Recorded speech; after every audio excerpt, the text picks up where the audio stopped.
All right, this one is on Derek Chauvin being hit 22 times by John Truzak, 52 years old, Mexican mafia. Sit back and listen to this whole video because I'm going to break down the intricate plots on what go on within the federal BOP because I was there. All right?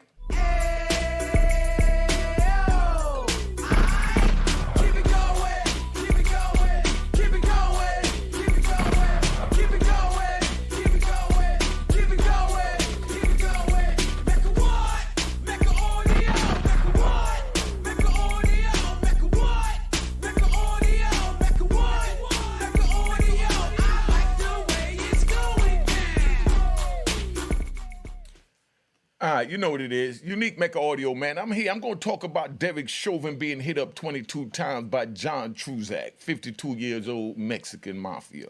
Now, check. Just so if y'all don't know, you might have been under a rock or whatever, and that's the only reason why you wouldn't know, you know? Derek Chauvin was convicted from a 2020 murder of George Floyd in Minnesota, right? He got 270 months. You know, when you get sentenced by the feds, right, they sentence you to months. So they tell you 270 months. By the time you figure out how many years that is, you know, you already back in the bullpen and you can go crazy all you want. You ain't going crazy in the courtroom. Because if they told him, yo, you got 21 years, he might have spazzed. But they heard 270 months, so he started going 12 months in a year. 12 times 5, you know what I mean? Is 60, and 60. Whoa. And you try to figure it out. Before you know it, you're back in the ballpark, you know? So that's where that's at. Chauvin was stabbed 22 times by John Truzak in the law library on Black Friday. He said that he did it on Black Friday because he wanted to make it symbolic towards the Black Lives Movement and the Mexican Mafia organization. That's his words, not mine. Just letting you know what's going on so you understand. So Truzak was also charged after stabbing Chauvin with attempted murder and is looking at another 40 years where he was already serving 30 years for being an FBI informant that committed a murder under a RICO. So he got conspiracy to murder and you know, RICO is what he's serving his 30 years for. So now he was an informant, so you already know that what that was, you know, a rat bastard. You know what I mean? So we got to give him a gunshot. We got to give him a gunshot. You know what I mean? So that's how that go. So now he was a rat bastard working with the FBI. He wound up flipping and, you know, on his peoples and wound up in prison. And from him winding up in prison, here he goes now. He's you know, trying to figure out a way to make amends for his bad choices of working with the FBI, allegedly. You know, this is just my opinion from being in the system. See, it's like, you know, he might have been thinking that if he put work in on, you know, on Derek Chauvin, that his compadres would, you know, kind of forgive him for being, you know, a rat bastard. But it don't work that way because I know plenty of official Mexican mafias and they don't play that telling. They do not play. They get a round of applause from Unique Mecca Audio. They definitely get a round of applause. Because, calm down, y'all, calm down. Because that's how they move, you know? But in his mind, he figured that he might as well make it better so at least he has a story to tell, you know, that he's not really a rat bastard. He just made a wrong choice. But that wrong choice will stick with you for the rest of your life. That becomes a part of your legacy. Once you do that, you lose everything. Now, this is what they stated, right? They said that, you know, that he joined the Mexican Mafia in 1990, you know, while he was in Folsom Prison, that he authorized the murder of another man in 1998, according to court documents. You know, Chauvin was hospitalized, you know, from the attack, you know, but he's in stable condition. You know, it's up to you how you feel about it, if you give a crap or not. You know, just letting you know what it is. So now we got this, you know, this dude, let me tell you about this thing. We got to ride. We got to ride. I got to think how to bring it to you. Now, he was in, Derek Chauvin was in the state prison in a maximum security jail, and they kept him in 23 hours a day locked down to, involuntary PC to save his life because they knew if they put him out there, he would get hit up. Now, he goes over to the feds, and the feds think they got the answer to everything. So just listen to this. The feds think they got the answer to everything. Normally, they just put people in PC in the state, and that's what the feds used to do, where they just keep them isolated because they know that they rat bastards and they can't be amongst the men. That's what they normally do. But the feds, they figure that they'll make a whole brand new jail, make it look really nice, and everybody that got special needs, rat bastards, rapists, you know what I mean? Child molesters, all of that, ex-correction officers, ex-police officers. They put them all in this one jail and figure that it's all a bunch of scumbags in one barrel. So as long as they there, that, they're going to respect the fact that they're scumbags and they're not going to do nothing to each other because they all have scum on their face. But it don't work like that. When you go in these places, you got guys that wind up making bad decisions because they couldn't deal with the restraints of the prison or the pressure at the time. So they join, they denounce their flag, they denounce, their gang and, whatever. And then they wound up in a jail. Then when they wound up in a jail, they get comfortable in the jail and they see how nice it is and they can move around freely like if they was in a regular jail. But everybody around them got special needs. So the feds figured that they wasn't going to do anything to them because they all had special needs. But you got guys that they want to still act like if they're officially in the gang, even though they dropped out the gang. So they do things for what they feel is in furtherance of the gang to make it look and make them feel like they are part of the gang. You see, I'm taking my time to break this down. Read the words that are coming out my mouth. Put the caption on the screen if you don't understand it. I want you to understand it, so I'm toning it down today. So now you're in the joint, you got a bunch of, rat bastards and, ex-police officers and, like I said, everything else I mentioned at the beginning. So all of them is right there. So you would think that they'll live together and they know that they all scum. But no, some want to try and, act like, nah, I'm here for whatever reason, and try and make a different reason than the real reason why they're there, because if they was allowed to be amongst the men and their comrades, they would be. But they violated their men and the comrades, and now they're in a special needs prison. That's where you would think common sense, you civilians watching, that they would just fall back and do their time and wait for their 22 years to be up like Derek Chauvin. But no, this brother, John Truzak, 52 years old, Mexican mafia, decided to make a name for himself. He said he was plotting, on Derek Chauvin for over a month. And he said the reason why is because he was high profile. You see, just by you having a name and being high profile, it makes you subject to being attacked. You understand? So that's why when I go on the street, because I like to ride. I go on the street. I was with this female, Ron. I was with this female, and we pulled over on a little side road over there by Riverside Drive, and we were just kicking it. No sex, no nothing. We're just kicking it. Just wanted someplace to park peacefully where we could talk and, just see what's going on in our lives. As we there, I'm looking in the rear view mirrors, the rear mirror, and my head is on a pivot. She told me I was paranoid. I said, no, I'm not paranoid. I know how to survive. Because we're in this cut don't mean that nothing can happen. Then she's telling me, oh no, New York is safe now. No, New York will never be safe. Nowhere would never be safe because all it takes is one bad apple to jump out of the bunch and cause all kinds of problems. So now, another time I'm riding, and I'm at a stoplight, and somebody's crossing the street with a mask on their face, a full mask. I'm from the 80s and 90s. No one wore a full mask unless you was running up in a bank or store or robbing a spot. But I come home after 26 years in federal prison, and Even grandmothers are wearing masks. Full masks covering up their face. All you can see is their eyes. So now I see a man walking up towards my car while I'm at a stoplight. And I'm reaching.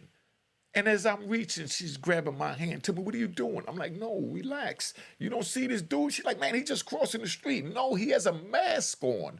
And she's like, no, everybody wears masks. I said, yeah, but you don't know when it's a violent person behind the mask or an enemy behind the mask. So just because they wearing a mask and it's the norm now in the United States because of whatever haran they did to bring problems amongst themselves from other country that they brought this pandemic amongst us, don't mean that we are safe. It took her a while to get that, you know. It took her a while to get that because every time I went out with her, she said I was paranoid. But bottom line is I had to remind her, I'll be 60 next year, and I made it this far. I lost my brother when he was 30 years old, and I was 29 and just got sentenced. I mean, picture that. So you can't tell me that the world is safe. If the world was safe, you wouldn't need the police, period.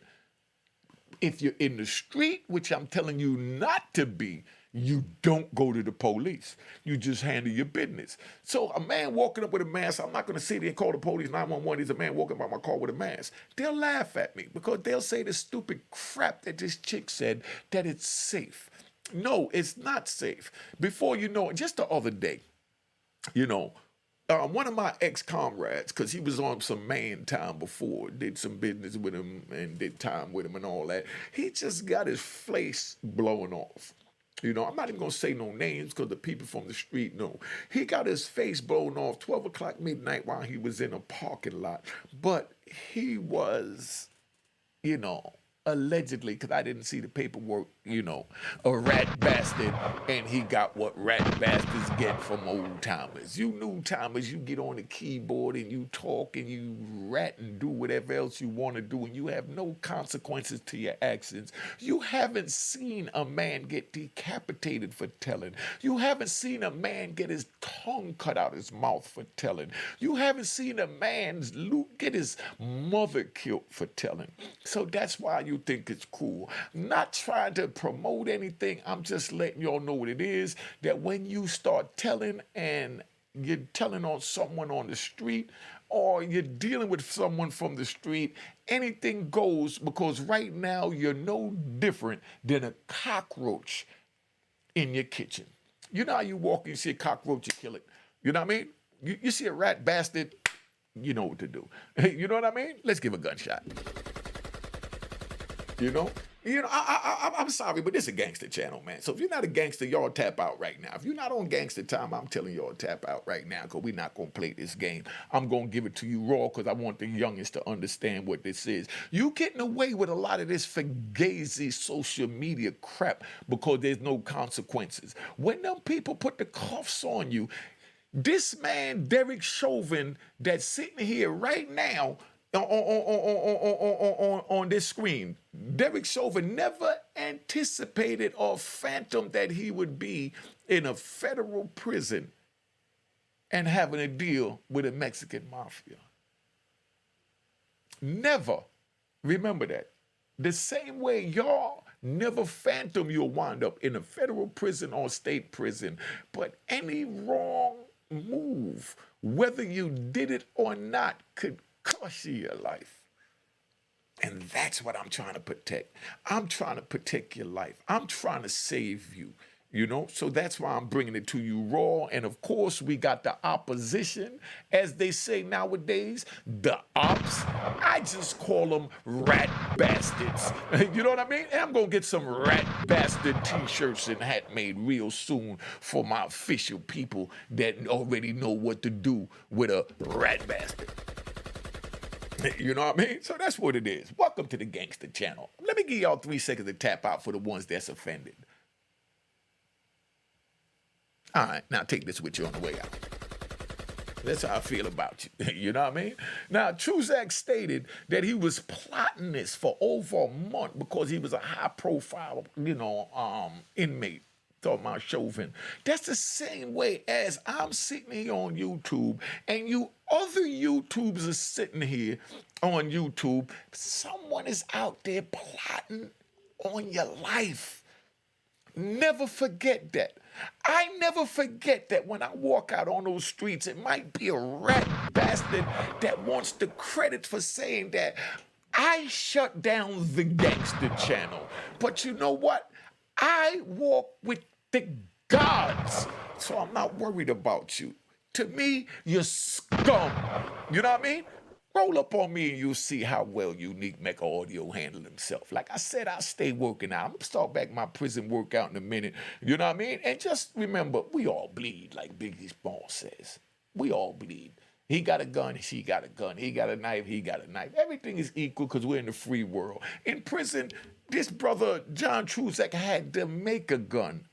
That's a Bethlehem, as Bunky Pound calls it. You know, he had to make a gun. But out here, you could obtain a gun with nothing. So my life and your life don't mean nothing. It could be just like that. You know what I mean? And that's why I like the kid, you know, Brazy. I'm gonna do a video about Honeykomb Brazy because y'all don't understand. That's a young gangster that came out. Everybody said, Unique, you came out, hit the street running. I came out hitting the street running legally. I came out hitting the street running legally. You know what I mean? If I was back on my bullshit, I would have came out just like Honeykomb Brazy. Honeykomb Brazy came out and said, I'm going to get the bag by any means necessary. I done lost my grandmammy, my grandpappy, you know what I mean? My daddy in jail, you know, I got to put my mama someplace safe, you know? I'm going to get the bag to take care of my responsibilities, and I don't care who don't like it and whoever get in the way, I'm going to roll them over like a steamroller. I respect Honeykomb Brazy. So you rat bastards that say, but he did this, he did that, and this and that don't like it, all I got to do is say to you is rah on top of that. You know what I mean? Because he chose that life and he's living that life. I want to talk to Honeykomb Brazy so I can let him know the consequences and reactions to the actions that he's performing by trying to get the bag because he's already secure because he has talent.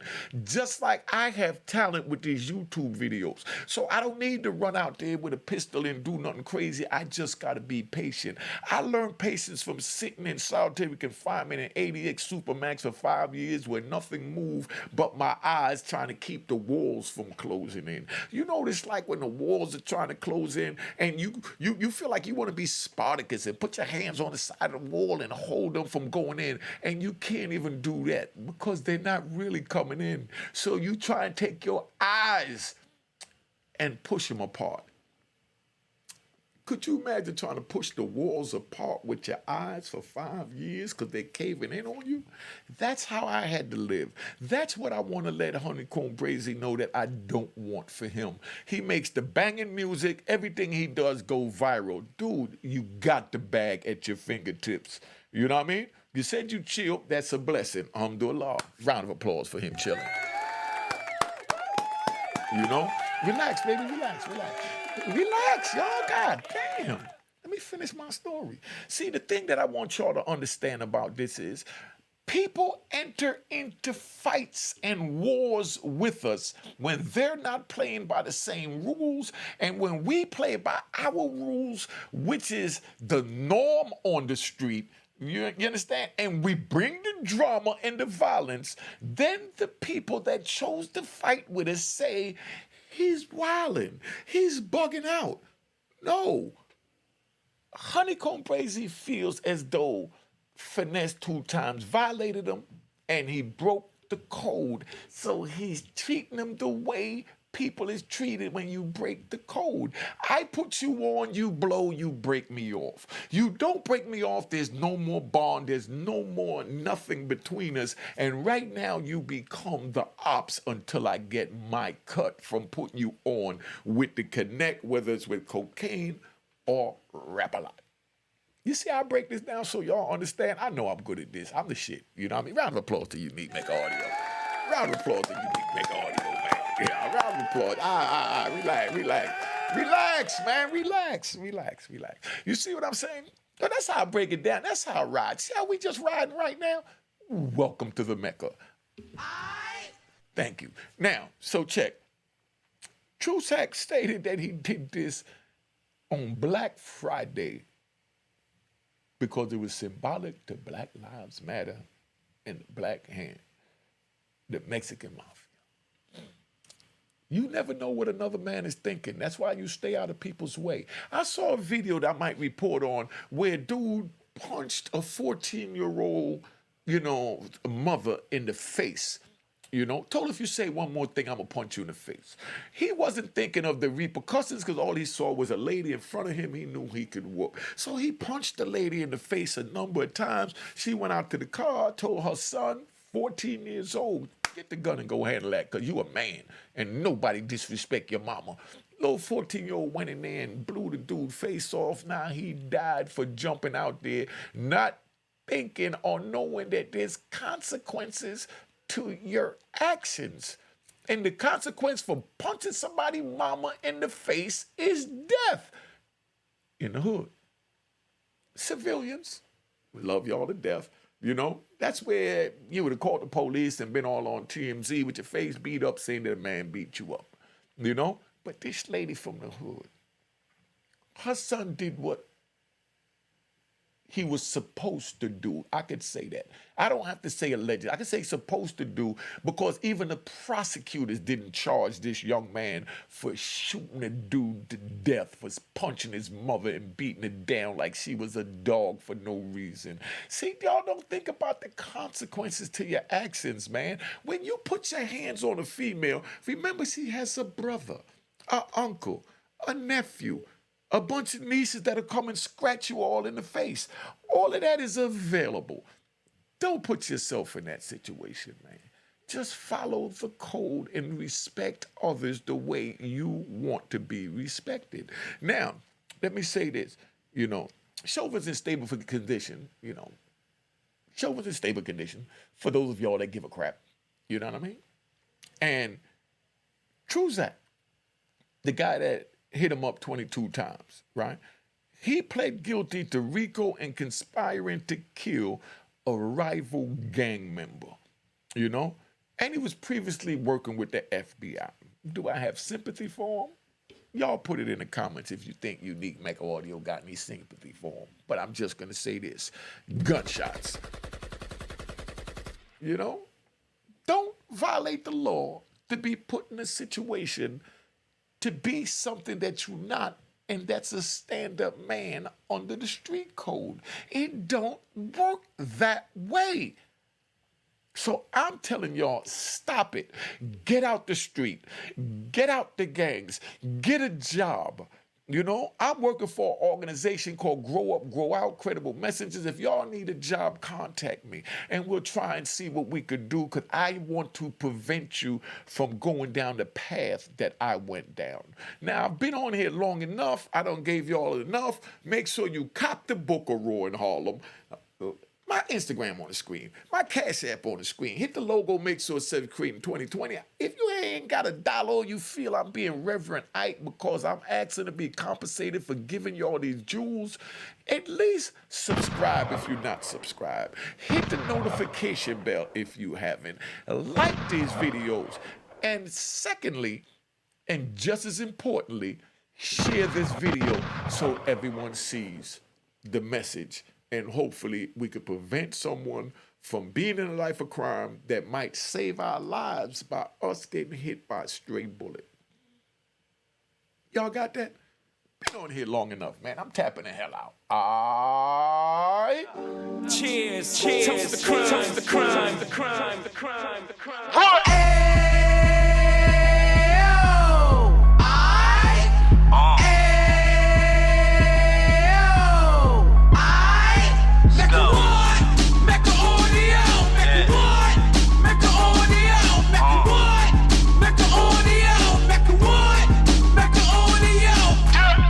Fresh out the can of 26. He back on the strip, getting back in the mix. What he mentions a gift. You stand up 10 toes down, and I suggest you pay attention to this. Take a little gully posse and put it in Harlem. He cut from the bottom, came up from the bottom. Drop the book, you should go and get it. The Instagram page and the YouTube, you could go and visit. Then you could consider yourself LinkedIn. Sit front row and get Jews from a kingpin. How he went through it, so you ain't gotta go do it. To not pay attention would be stupid. Talking about a man that probably put your grandfather on. Probably the reason that him and your grams got along. A man that generated millions on the block, did his time, never squilling to the cops Mecca audio.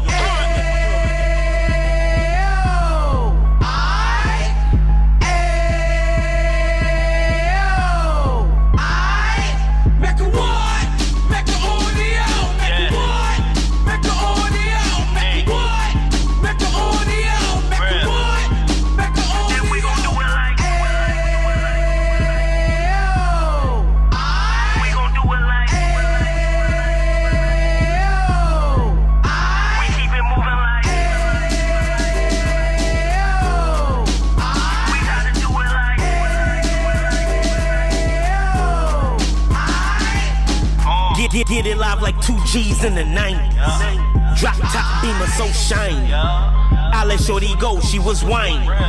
Treat her like my past, she behind me. Spend a couple bands on the dapper Dan. You be back again, getting green like a Packers fan. No cap, it's a roaring uptown. Baby horn uptown, Dominican bust down. Now we on the positive, you we got a lot to give. Now he trying to stop the kids from being inoperative. So take heed, homie, lend a ear. He started in uptown, he gon' finish dead. But now it ain't about selling drugs, buying cars. It's about buying property to make the community yours. So we can give back to the youth them. Cause they the truth them. And bless up to all the rudiments.